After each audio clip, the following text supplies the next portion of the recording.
पढ़ रहा हूँ कोनी रे। नमस्कार।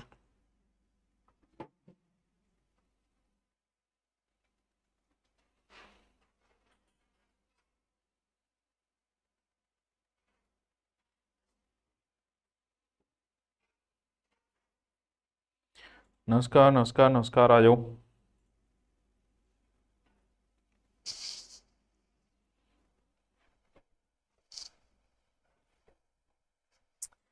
आ जाओ। हाँ जी टाबरो, आ जाओ। हाँ, आ जाओ।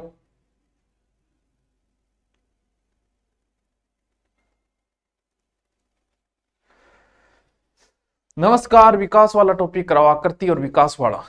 ये किस में आ गया भाई? हैं? चालियो को नहीं?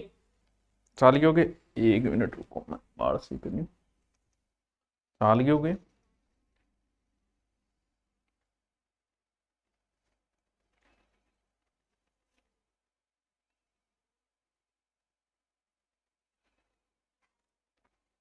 आ जाओ आ जाओ। नमस्कार, सत श्री अकाल, गुड मॉर्निंग।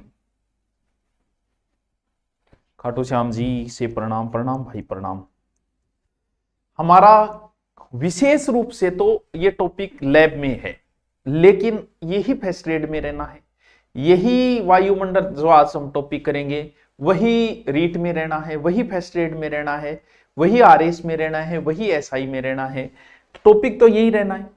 अब आज का टॉपिक, अच्छा, ये तो अपना कोर्स चल रहा है भाई। जो भी कोई प्रकार का कोर्स ले रहे हो, जो तैयारी कर रहे हैं, 26 में कई भर्तियां हैं दोस्तों। भर्तियां तो आती ही रहेगी, बस आपकी तैयारी अच्छी होनी चाहिए। 599 कर सकता है यदि संभव हो। एसआई को 599 कोनिकर्स का मुना वो ऑफर हो वो गयो। ठीक है, तो टाबरो आज आपनो एक नयो और प्यारो सा टॉपिक, बहुत प्यारो, बहुत ही प्यारो। आ हा हा हा, वायुमंडल। मंडल माने क्या है? मंडल माने बीड़ी वे। कौन सी बीड़ी वे? देसाई बीड़ी वे। दो बीड़ी आया करती हमारे जमाने में, जब मैं टोटका पिया करता, एक देसाई आती, एक कौन सी टेलीफोन ही शायद याद कर देखो। हाँ, वायुमंडल यानी हमारे चारों ओर जो वायु का संगठन है, वही वायुमंडल है। तो एक तो सीधा सीधा प्रश्न कि वायुमंडल में कौन कौन सी गैसें हैं? तो भाई एक तो है N2, एक है O2, और एक है AR, और एक है CO2। पेन सही क्यों नहीं चल रहा है इसका? वजह क्या है आखिर? बात क्या है? बात अगर निकली है तो फिर दूर तलक जाएगी।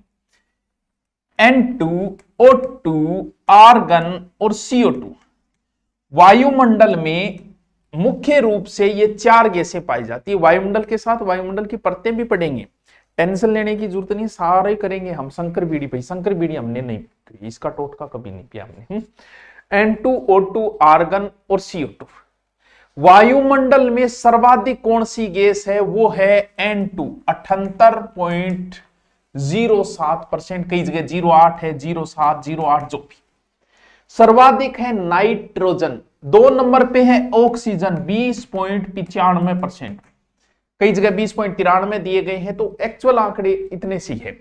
आर्गन जो है वो 0.93% है वायुमंडल में, और CO2 है 0.03%। देखो टा, ये संगठन याद होते ही आपको बहुत सारी चीजें याद होगी। यहां से बहुत सारे प्रश्न बनते हैं, और बड़े ही IMP और TNT प्रश्न बनते हैं। इसलिए इस चीज को, एक तो ये एक्चुअल आंकड़ा याद होना चाहिए आपको भी। नाइट्रोजन, ऑक्सीजन, आर्गन और कार्बन। कई बार इनका ये पूछ लेते हैं कि इनका आरोही क्रम बताइए, अवरोही क्रम बताइए। तो वायुमंडल में सर्वाधिक क्या है? नाइट्रोजन है, ऑक्सीजन है। अब 3 नंबर पे क्या आएगा? CO2 आएगा या आर्गन आएगा? Please tell me. 3 नंबर पे इसमें क्या आएगा? CO2 ज्यादा है या आर्गन ज्यादा है? बताओ बताओ बताओ, पता तो चले कितना आता है तुम्हें। बहुत इंपॉर्टेंट टॉपिक है ये, हर पेपर में काम का ये। बताना। आऊं चाय पीने? कहां आ रहा है चाय पीने? तो कईयान कौन बेरोग? 0.03 ज्यादा है या 0.93 ज्यादा है? भगवान के होसी, के होसी थारो। ठीक है, आर्गन फिर CO2। ये क्रम आपके याद होने चाहिए, याद करो, इसके बाद बहुत सारी चीजें आपको सीधे सीधे याद हो जाएगी। वायुमंडल में सर्वाधिक नाइट्रोजन, 2 नंबर पे ऑक्सीजन, 3 नंबर पे आर्गन, 4 नंबर पे CO2। कितने परसेंटेज, ये परसेंटेज भी एक्चुअल याद होना चाहिए, साथ साथ में नोट्स बनाते रहो। परसेंटेज भी आपको एक्चुअल ही याद होना चाहिए, यही 78.07%, 20.93%। मेरे भी टाइम में 93 याद है, 95 कर दियो तो उसका ऊंचो नीचे हो गया। बाकी वायुमंडल में 99% गैस तो है, ये दो 98 होगी, 98% तो है, दो ही गैस है। यानी वायुमंडल में सर्वाधिक प्रश्न देखो के बने, वायुमंडल में सर्वाधिक कौन सी गैस है, तो भाई सर्वाधिक नाइट्रोजन गैस है। कि तुम सुनो क्वेश्चन बने, इसकी खोज जो है वो रदरफोर्ड ने की थी, कब? 1773 में, 1773 में, 1773 में। गुरजिया ठके चालू सल्तनत काल चल रही, वहां गैसों की खोज हो रही थी, ये बात है। अब दूसरी गैस कौन सी है? ऑक्सीजन। ये 120 किलोमीटर बाद नगने एक प्रश्न आता है कि वायुमंडल में कौन सी गैस आग लगाती है और कौन सी गैस आग बुझाती है। कौन सी गैस आग लगाती है और कौन सी बुझाती है। वो एक पता नहीं कौन सी फिल्म है जिसमें संजय दत्त उसको बांध लेते हैं वो, और फिर वो गुंडा और उसके साथ एक हीरोइन होती है, बोल तेरे को आग लगाएगी, बोल नहीं तुम आग लगाओ, नहीं आग तुम लगाओ और तुम बुझाओ। बोले इससे क्या होगा? इससे बस मजा आएगा, तुम लगाओ और तुम बुझाओ, तुम्हारे लगाने में, तुम्हारे जलने में वो जलने की जलन जैसी जलन नहीं होगी। पता नहीं कौन सी एक फिल्म है। बोले इसका क्या मतलब हुआ? तो इसमें एक आग लगाती है और एक बुझाती है, एक लगाती है और एक बुझाती है। तो कई बार पूछते हैं कि वायुमंडल में कौन सी गैस आग लगाती है, तो कई क्या करें नाइट्रोजन करिया। तो मेरे दोस्त जब वायुमंडल में 80% नाइट्रोजन है, तो भाई जब 80% कोई चीज बा आग लगाओगी तो भाई बुझाएगा कौन है? अरे जब 80% वाले ही लगाने लग गए तो बुझाएगा कौन है? इसका मतलब, और देख ओ कर दिया नहीं, O2 आग बुझाती है, हैं? कर दिया नहीं, बिना ऑक्सीजन आप आग जगा ही नहीं सकते। अरे भाई O2 आग बुझाओगी तो आ लगाओगी मतलब, और नाइट्रोजन अगर आग लगाने लगी तो बुझाओगे पुनः आप बता, बस है ही 80%। इसका मतलब ये लगाती है ये बुझाती है, क्योंकि कम वाली लगाएगी ज्यादा वाली बुझाएगी। अगर ये लगाने लग गई तो इसकी औकात नहीं है कि ये बुझा देगी। तो वायुमंडल में कौन सी गैस आग लगाती है? ऑक्सीजन। कौन सी बुझाती है? नाइट्रोजन। वाह सर के प्रश्न बताए सर, न्याल कर दिया, बस न्याल करने में लाग रही हूं। आगे चलो, आगे प्रश्न है CO2, कार्बन डाइऑक्साइड गैस, बहुत इंपॉर्टेंट है। CO2 गैस बहुत इंपॉर्टेंट गैस है, इसकी बात है। कितने? 0.0। ये सूर्य की विकिरणों के लिए तो पारदर्शी है। कैसे? जैसे बच्चों ये आपका धरातल है, धरातल, दिस इज योर अर्थ, ये आपकी पृथ्वी है, ठीक है। और इस पृथ्वी पर सूर्य की किरणें आएगी, बिल्कुल आएगी। ये मान लो कि वायुमंडल है, ये ऊपर का वायुमंडल है। इस वायुमंडल में कौन कौन सी गैस है? इसमें नाइट्रोजन है, इसमें ऑक्सीजन है, कार्बन डाइऑक्साइड है, आर्गन है, सब चीजें हैं, ठीक है, सारी गैसें हैं। इसमें CO2 भी है, ये लो जी, ठीक है, CO2 के भी इसमें कण है। ये है हमारे सूर्य भगवान, और इन्होंने क्या किया? अपनी विकिरणें छोड़ी। तो ये क्या करते हैं? सूर्य की विकिरणों को आने देती है, बोल आ जाओ, आओ भाई आओ, धरती न करो गर्म, सूर्य भगवान थारो काम हो। ये सूर्य भगवान की वजह से धरती हो गई गर्म। जब पृथ्वी गर्म होती है तो पृथ्वी खुद अपनी विकिरणें छोड़ती है, पार्थिव किरणें होती है। ये गर्म होके बेचारी पृथ्वी खुद छोड़ेगी, ये छोड़ा, खुद विकिरणें छोड़नी शुरू कर दी इसने। और जैसे इसने विकिरणें छोड़ी खुद ने, इसको नहीं जाने देते, बोल रुको रुको रुको, थे कौन सी किरणा हो? बोल मैं पृथ्वी आईडी किरण। बोल ना ना ना ना, पृथ्वी किरणा तो पृथ्वी पर ही रहेगी, हम जाने ही नहीं देंगे, बॉडीगार्ड है। बोले मैंने ऊपर लीन क्या मैं आने दी, बाने आया थोड़ा काम किया चलो। यानी ऊपर सूर्य की किरणों को आने देती है, पृथ्वी की गर्म होकर जो किरणें फेंकती है उसे जाने नहीं देती। इस वजह से यहां का टेम्परेचर बढ़ जाता है। तभी तो कहते हैं कि ऊंचाई पे जाते तापमान कम। जैसे सूर्य की किरणें आई, यहां पर टेम्परेचर 30 डिग्री है, यहां भी 30 है, यहां भी 30 है, यहां भी 30 है, सूर्य का तो बराबर है। लेकिन पृथ्वी की किरणें नीचे से और आई तो यहां क्या हो गया? यहां 35 हो गया, ऊपर 34, 33 कम होता जाएगा। अब क्या हुआ? यहां हो गया गर्म भाई साहब पूरा, और गर्म होने की वजह से एक नया नाम हरित ग्रह प्रभाव, हरित ग्रह प्रभाव। पृथ्वी पर ग्रीन हाउस इफेक्ट का कौन जिम्मेदार है? तो अपनी CO2 जिम्मेदार है। CO2 की वजह से ही पृथ्वी गर्म हुई है। CO2 की वजह से इसका एक समझौता हुआ था 1997 में क्योटो प्रोटोकॉल। CO2 की मात्रा को कम की जाए, लेकिन बक्कू बाढ़ रखा है CO2 की मात्रा में। ग्रीन हाउस इसका नाम क्यों पड़ा? देखो क्यों पड़ा। हुआ क्या, जैसे मान लो कि यूरोपीय देश है। अब यूरोपीय देश में बच्चों क्या होता है कि यूरोपीय देशों के अंदर गर्मी नहीं होती इतनी, सूर्य बेचारा थोड़ा बहुत निकलता है। वो लोग क्या करते हैं, ऐसे एक मकान बनाते हैं, उस मकान के ऊपर कांच लगा देते हैं, ठीक है, और अंदर छोटे छोटे छोटे छोटे सब्जी वगैरह पौधे लगा देते हैं, ठीक है। अब वहां बेचारा सूर्य बड़ी मुश्किल से उगता है। सूर्य उगा तो कांच क्या करता है, सूर्य की किरणें को अंदर आने देता है। अब जैसे मान लो कि आप गर्मी में गाड़ी में बैठे हो और गाड़ी के शीशे बंद है, गाड़ी बंद है, और भयंकर गर्मी में हो, तो आप गाड़ी के अंदर 5-10 मिनट में ही आपका राम नाम सत्य हो जाएगा, आपकी फोटो की माला डल जाएगी, अगर कांच बंद है। क्यों? क्योंकि बाहर कांच क्या करता है, सूर्य की किरणों को आने देता है और अंदर की जो गर्मी होगी उसको बाहर नहीं जाने देता। कांच की विशेषता है ये। गाड़ी में ऐसा ही होता है। अगर गाड़ी में कई बार भूल से ऐसे केस हुए हैं कि जैसे कोई आदमी गाड़ी खड़ी करके अंदर कुत्ता था और सामान लाने गया, 5-10 मिनट बाद आया, कुत्ता मरा हुआ मिला। क्यों? क्योंकि वहां ग्रीन हाउस इफेक्ट पैदा हो जाता है। यहां क्या करता है, इनको बहुत गर्मी चाहिए। क्यों? क्योंकि यूरोपीय देशों में गर्मी पड़ती नहीं, तो ये ऊपर कांच लगा देते हैं और यहाँ हरित पौधे लगते हैं, इसलिए ग्रीन हाउस इफेक्ट वहां बनाए जाते थे, ये अपने आप यहां बनने लगे। यानी ग्रीन हाउस इफेक्ट क्या होता है? ग्रीन हाउस इफेक्ट के ये धरातल के तापमान को बढ़ा देती है। ग्रीन हाउस इफेक्ट के लिए कौन सी गैस उत्तरदायी है? तो ध्यान रहे बच्चों, CO2 उत्तरदायी है। CO2 उत्तरदायी है। CO2 उत्तरदायी है। फिर है ओजोन गैस। ओजोन का हम बाद में पढ़ेंगे। अब इसी के अंदर एक और पाया जाता है जिसका नाम है जल वाष्प।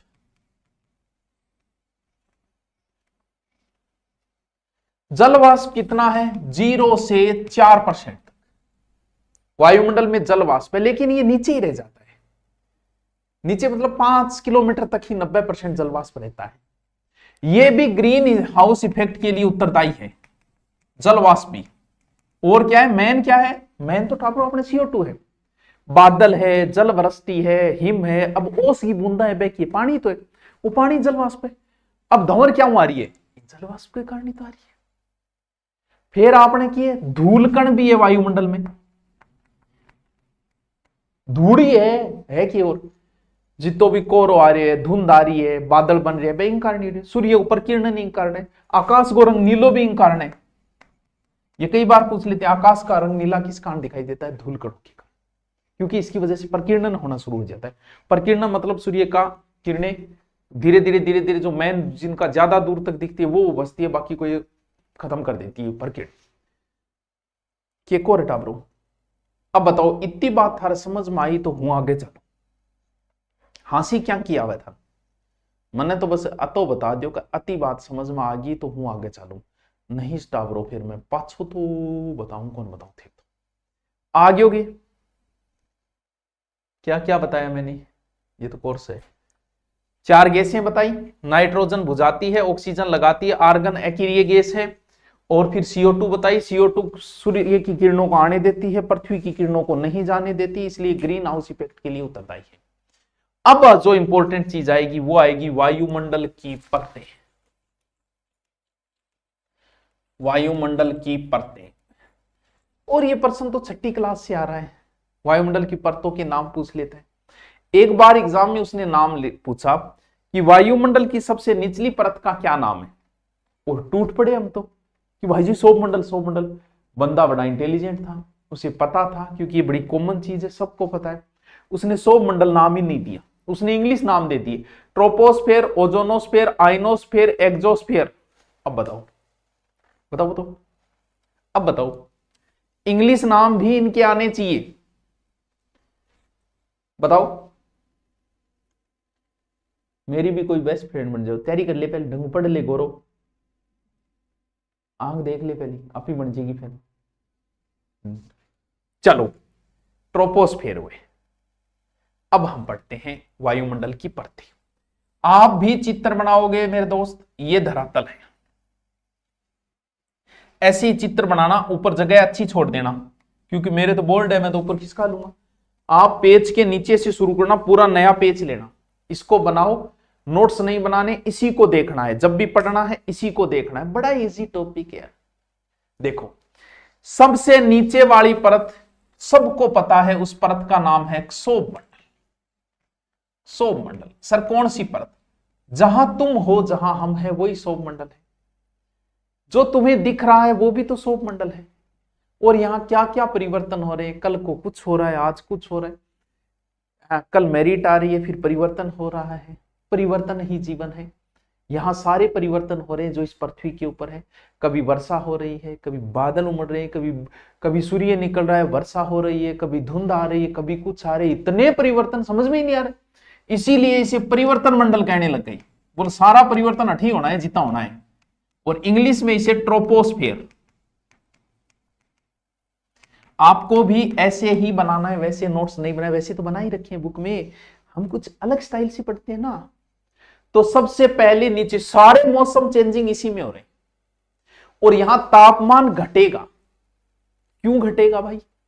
आपको बताया ग्रीन हाउस इफेक्ट की वजह से। सूर्य की किरणें सबको बराबर मिल रहे हैं, लेकिन पृथ्वी किरणों की वजह से तापमान घटता है। और इसमें कैसे घटेगा? 165 मीटर पे 1 डिग्री सेंटीग्रेड कम हो जाएगा। इसीलिए तो धरातल से आप किसी पहाड़ पे जाओगे, टेम्परेचर कम हो जाएगा। क्यों? क्योंकि धरातल गर्म होता है, इतना सूर्य से गर्म नहीं होता है जितना धरातल पार्थिव किरणों से गर्म हो जाता है। हाँ, अरे वर्षा है, ओला है, बादल है, सही है। क्यों? क्योंकि सारे हमें जो दिख रहे हैं ना, वो सारे परिवर्तन इसी में हो रहे। तो ये कौन सा मंडल है? क्षोभ मंडल है। सर कितनी ऊंचाई तक है? बिना देखे नहीं टाबरो तो विषुवत रेखा पर तो है 18 किलोमीटर तक। क्षोभ मंडल घट तक है 18 किलोमीटर, लेकिन एवरेज जो इसका माना जाता है वो माना जाता है 13 किलोमीटर, जबकि ध्रुव खुद ऊंचे हैं। अब ध्रुव खुद ऊंचा है तो ध्रुवांग ऊपर मात्र कितनी है? 8 किलोमीटर। एवरेज मान लेते हैं कि लास्ट विषुवत रेखा पे ये 18 किलोमीटर तक है, यानी नीचे से लेके 18 किलोमीटर तक है। क्या है? क्षोभ मंडल। क्या होता है इसमें? इसमें जो हमें दिख रहा है वो सब होता है। मौसम चेंजिंग इसी में होते हैं, बादल इसी में बनते हैं, वर्षा इसी में होती है, आंधी इसी में आते, सब कुछ इसी में। और सबसे इंपॉर्टेंट 165 मीटर पे 1 डिग्री टेम्परेचर कम हो जाता है। ये है आपकी क्षोभ मंडल। अब क्षोभ मंडल के जस्ट ऊपर, मैं तो ऐसे खिसका लूंगा, इसलिए मैंने कहा ना अच्छी जगह देके बनाना इस चित्र को। क्षोभ मंडल के जस्ट ऊपर आएगी दूसरा मंडल, समताप मंडल।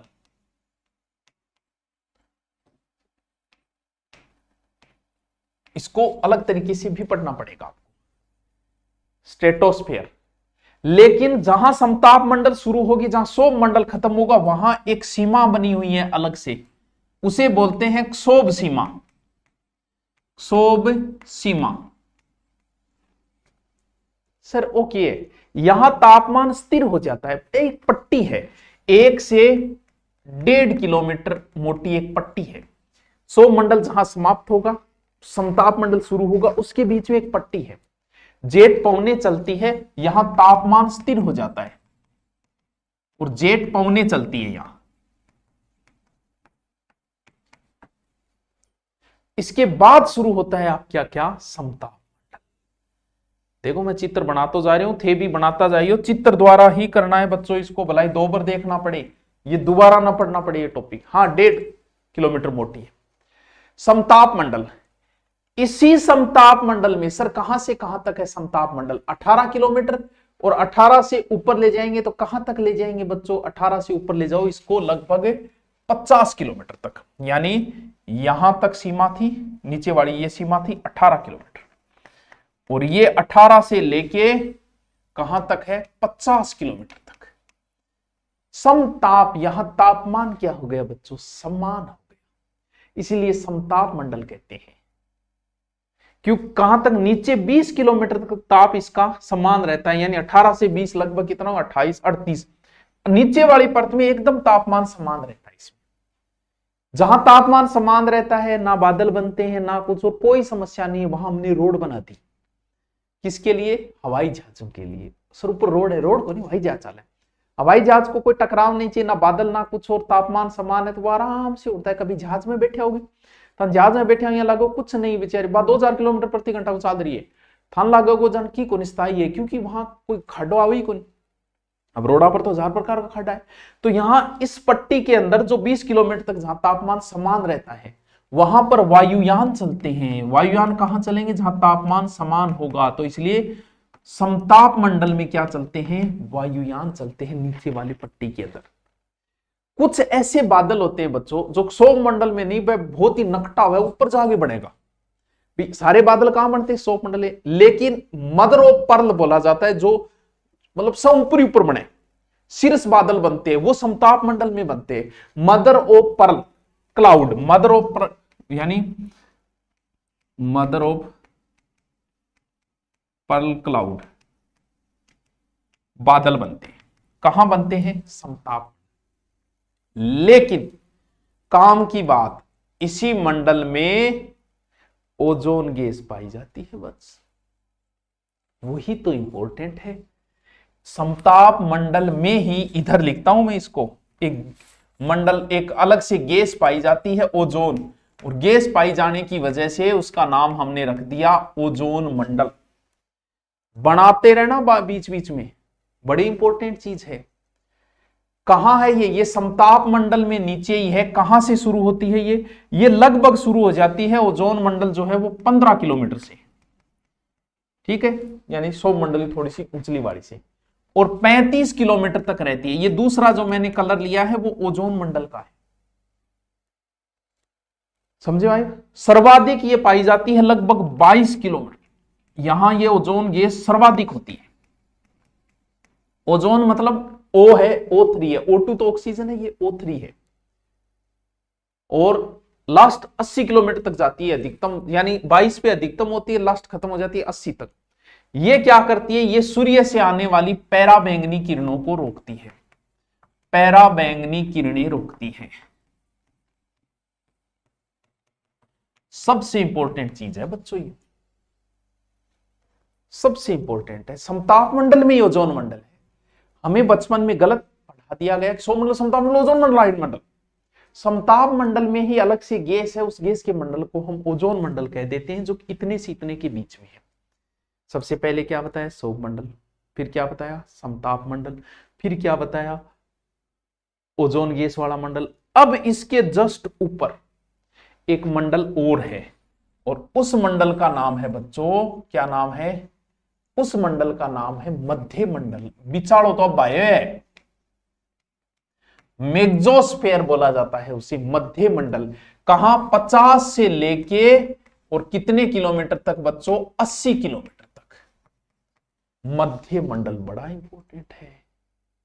यहां 80 किलोमीटर, यहां तो तापमान -100 डिग्री तक हो जाता है। सर यहाँ के सूरज कब जाऊंगा एकदम माइनस ना इन बादल बढ़ना शुरू हो जाएगा। यहां 80 किलोमीटर पे तो तापमान जो है -80 100 डिग्री तक हो जाता है। ये गलत है सर। क्या गलत है बेटा? लाल ताती क्या मी हुए तो, अरे इन पर कौन लाल था? तो चौधरी जी पर कौन लाल था तो रहे हैं। हाँ, ये मध्य मंडल है। देखो दोबारा मैं देखो कि तो अंगवाद स्क्रीनशॉट ले लिए थे। ये पृथ्वी, सौर मंडल, फिर सौर सीमा है, मंडल नहीं है, समताप मंडल है, समताप मंडल में ही ओजोन मंडल है, फिर क्या है? फिर मध्य मंडल है, और अब एक लास्ट जो सबसे इंपॉर्टेंट है, वो बड़ी खतरनाक मंडल है। कौन सा मंडल? आयन मंडल। देखो आयन मंडल को बहुत गहराई से समझना। पिछली बार फर्स्ट ग्रेड ज्योग्राफी में प्रश्न आया यहां से, और बड़ा खतरनाक प्रश्न आया। अब शुरू करते हैं। कौन सा मंडल? नए पेन ले लेते हैं। कौन सा मंडल? आयन मंडल। ठीक है, पेन तो चेंज हो गया भाई यार। आयन मंडल, आयनोस्फीयर।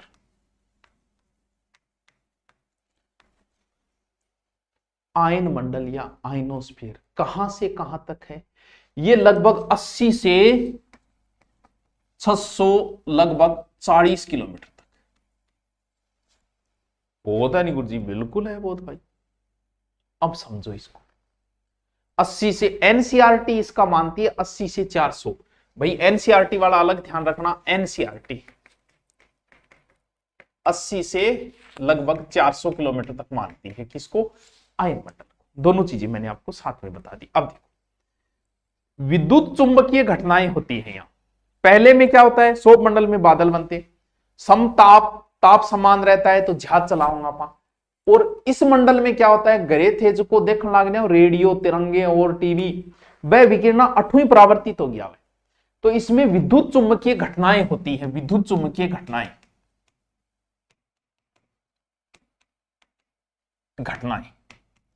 लेकिन इतना ही नहीं है, इसको समझो ढंग से, बड़ी खतरनाक चीज है, यही समझना है। इसमें फिर परतें हैं, फिर इसमें परतें हैं। पहली परत है ये, अरे भाई चेंज हो जाए यार,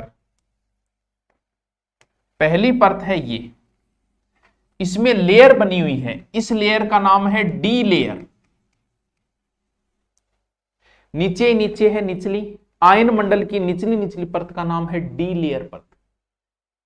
इसमें रेडियो की कौन सी तरंगें परावर्तित होती है, निम्न आवृत्ति की तरंगें, यानी रेडियो निम्न आवर्ती तरंगें परावर्तित होती है। बड़ी इंपॉर्टेंट बात है। सर कैसे प्रश्न पूछा, देखो फर्स्ट एड में कैसे पूछा, डी के जस्ट ऊपर एक दूसरी लेयर है, उस लेयर का क्या नाम है, उसका है डी के बाद ई आता है, उस लेयर का नाम है ई लेयर। डी के जस्ट ऊपर केंद्रीय हेविसाइड भी कहते हैं। यहां से मध्यम उच्च आवर्ती की तरंगें परावर्तित होती है, कौन सी, मध्यम उच्च आवर्ती तरंगें, आवर्ती की तरंगें, ठीक है, ई लेयर से। इसी ई लेयर से आप उत्तरी ध्रुव और दक्षिणी प्रकाश ध्रुव देख सकते हो। क्या क्वेश्चन है, कितना शानदार क्वेश्चन है। उत्तरी ध्रुव दक्षिणी ध्रुव प्रकाश दिखता है कौन सी लेयर से, ई लेयर से, और इसके जस्ट ऊपर एक लेयर और है, फिर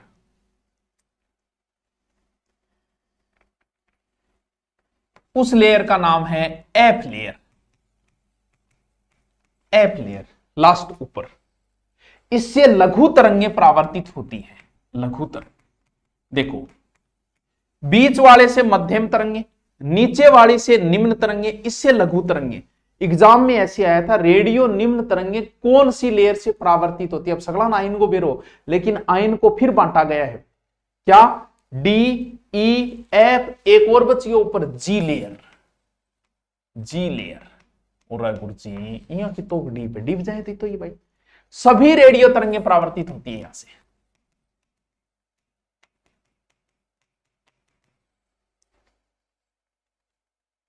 ई D E F G, D E F G, D E F G. गुरुजी हर की पल्ले पड़ी होगी, बताओ। अब और है ऊपर,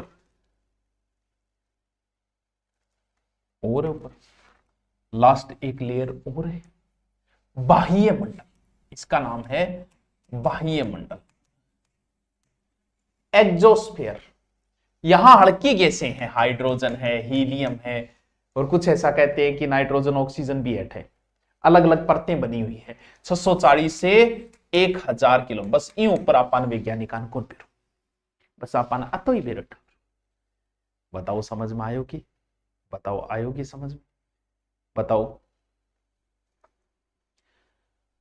एक प्रश्न, छोटे छोटे प्रश्न देखो इस पर, ये तो बड़ा खतरनाक टॉपिक है। मैंने आपको, आप चित्र के माध्यम से ही बच्चों आप बनाना, मैंने इसको बड़े अच्छे से पिरोने की कोशिश की है, सौर मंडल, समताप, ओजोन, आयन जो भी है, और साथ साथ चित्र बना लिए तो और ही अच्छी बात है, ठीक है। अब देखो पृथ्वी वायुमंडल किस वजह से टिका हुआ है, क्वेश्चन बहुत अच्छा है, गुरुत्वाकर्षण की वजह से। कार्बन डाइऑक्साइड तथा जलवाष्प की मात्रा जो है वो कितनी ऊंचाई तक पाई जाती है, एग्जाम में ऐसे प्रश्न पूछे हैं, वो 90 किलोमीटर तक पाई जाती है दोनों का, ठीक है। वायुमंडल में अक्रिय गैस कौन सी है, आर्गन है। कितनी मात्रा ऊंचाई पर, एनसीईआरटी के अनुसार ऑक्सीजन की मात्रा नगण्य हो जाती है, तो ध्यान रहे 120 किलोमीटर तक। रह जैसी याद की, रह जैसी अब देखो शोभ मंडल, ठीक है। उसके बाद क्या बताया है शोभ मंडल के बाद? समताप मंडल, फिर क्या बताया है समताप मंडल के बाद में? मध्य मंडल, यही तो बताया मैंने। फिर क्या बताया? आयन मंडल। इनका क्रम पूछा गया था आईएएस 1998 में। ऊंचाई के अनुसार सही क्रम, कितना शानदार क्वेश्चन पूछा। ये तो है धरातल से, और आईएएस में फिर पूछा कि ऊंचाई के अनुसार बताओ इनका क्रम। मंडगी रोमांच सबसे ज्यादा क्या है? आयन मंडल, सबसे ज्यादा चौड़ाई। फिर मध्य मंडल, फिर समताप मंडल, और उसके बाद में अपनी है शोभ मंडल।